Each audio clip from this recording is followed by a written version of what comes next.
After the long hiatus between major Smash tournaments, there were 2 weeks without a Super Major. How crazy is that? Well, we finally got to see 2 major Smash tournaments in the same weekend. Kagaribi number 8 in Japan, and Smash Factor 9 in Mexico. So this week, we have a special double feature. We'll take you through all the upsets, intrigue, and insanity from this past weekend in our double recap of Smash Factor 9 and Kagaribi 8.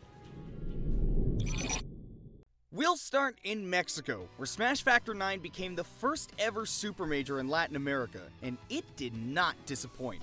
The PGstats upset thread lay bare for most of Saturday, but when it rains, it pours, and so many players were able to pull off big upsets and shock the raucous Mexican crowd. But, of course, mkleo protected his home court, and won Smash Factor 9 with wins on Shiny Mark, Meister, and 2 wins over to Buzz in a workmanlike performance where he only lost 2 games in the whole weekend. It was a classic Leo performance, but like any good story, there's a twist. It was all Pyra and Mythra until Winners Finals, where we got to see an old friend, the mkleo Joker. For the first time since Low Tide City 2021, we got to see mkleo's Joker out and in full force to deal with DeBuzz's Min Min, and boy did it work out, with Leo winning all 4 games that he played with the Phantom Thief. Leo took 12 stocks to DeBuzz's 4 in the games that Leo played with Joker, starting with Game 4 of Winners Finals and going all the way through Grands. It was, simply put, a massacre. The commentators noted that maybe there should be a PGstats video about how DeBuzz didn't get a chance to play with Luma very often, as Leo was able to deal with it pretty much instantly with Joker back air and dash attack, but in the grand scheme of things, it didn't really matter. Whether DeBuzz played Min Min or Rosa, had Luma or not, or any combination of factors that went into the set, it really doesn't matter. DeBuzz is likely a top 10 player in the world, and Leo beat the brakes off of him.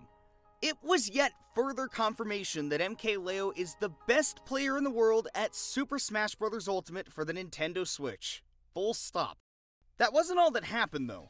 Sonics reminded everyone again that if you play him in loser's bracket, you might as well just unplug your controller before the set starts and save yourself the embarrassment of a 3-0. Sonics fell to Mexican Sheik main Rox in his first set of Winners Top 128, and then went on to sweep Leaf, Ye, Skyjay, Siski, and Meister before beating Gluttony 3-1 and losing to DeBuzz. His 7-set losers run at a major slots in nicely as his second longest this year, between the unbelievable 9-set losers run at CEO and his 5-set losers run at Pound 2022, a run that now seems tame by comparison. 27th seed WaDi and 24th seed Shiny Mark were both able to crash top 8 with deep runs themselves, taking out top players from around the globe along the way.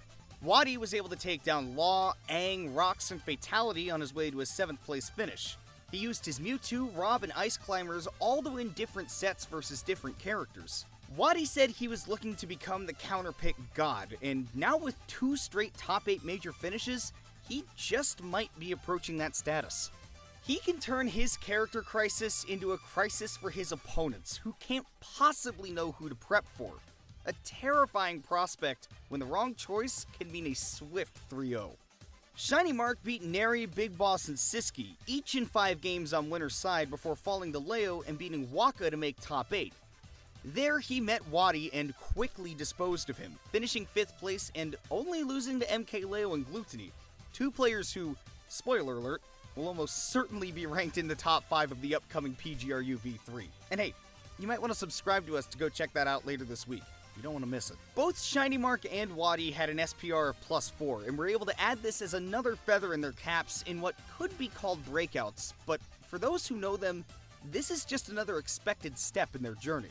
WaDi has been a top 25 player on every PGR since the Smash 4 PGR V4 in 2017, and Shiny Mark is the best player in Guatemala, the world's best Wi-Fi Pikachu, and one of the world's best Wi-Fi players now taking his game offline. In the coming months, it'll be interesting to see how these players continue to evolve their games and take them to the next level. Mexican Luigi player Law had one of the most shocking breakout performances of the event. He upset YBL to make it out of his pool on winner's side, then upset Cosmos in a resounding 3-0. He wouldn't flame out there though, as he took WaDi to 5 games and then beat Montlavo to make top 32 where he lost to Dark Wizzy, who then went on to beat Chag in the next round. It was a big weekend for both Law and Dark Wizzy.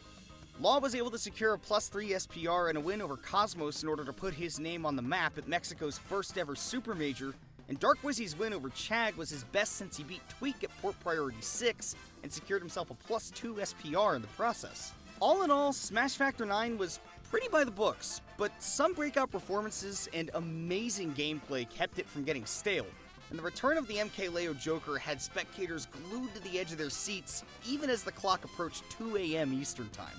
On the other side of the world, we have Kagaribi 8, and if you thought that maybe Smash Factor was too tame with too many expected players doing well, then do we have a tournament for you. With Noah Cola or Zach Ray in attendance, it seemed like the perfect time for Proto Bantam, Yoshidora, or Gact to parlay their recent success into another big tournament win. Instead, Kagaribi No. 8's Victor was a Game & Watch player in his 6th offline tournament ever.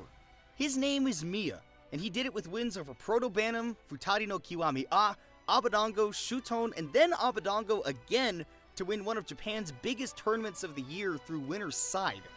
Mia is one of a very small group of people with a rank over 2,500 on the Japanese online Smash ranking Smash Mate that kind of functions similar to an ELO ranking in chess, or for those of you that remember, Anther's Ladder. That said, he was slowly but surely starting to make his name offline prior to Kagaribi 8. His last offline tournament came at Maisuma Offline in Shikoku, one of Japanese Smash's smaller regions. At 155 entrants, the Maisuma bracket was the region's largest event ever. Most of the focus at the time was on Akola's 4th place finish as he fell to Kashia and Alice. Mia was the one who took the gold at this event, picking up 2 dominant wins over Ashimo, 6-1ing the top Japanese Ryu across winners and grand finals. Smash Mate is where top players like Akola and Yoshidora started their careers, and has been a launch pad for many other Japanese players, so he didn't come out of nowhere, but nobody expected him to win the tournament as the 24th seed and finish with a mind-melting +8 SPR. For reference, Shiny Mark was the 24th seed at Smash Factor, and we already illustrated how hard his road to make it to 5th was, and he had a very strong +4 SPR. Well, 24 was certainly the lucky number for this weekend. But that was only the start.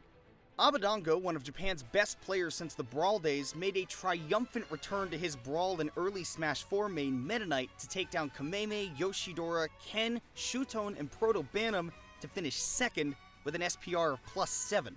One of the highest of anyone to make top 8 at a major this year.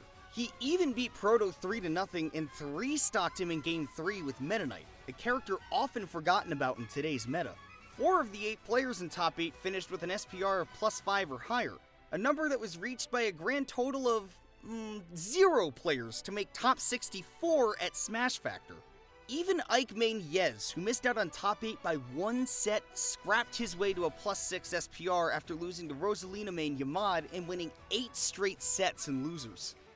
Yez is an American living in Japan doing military service, and as such, he was able to post the best Japanese tournament result from a North American player since the COVID lockdown.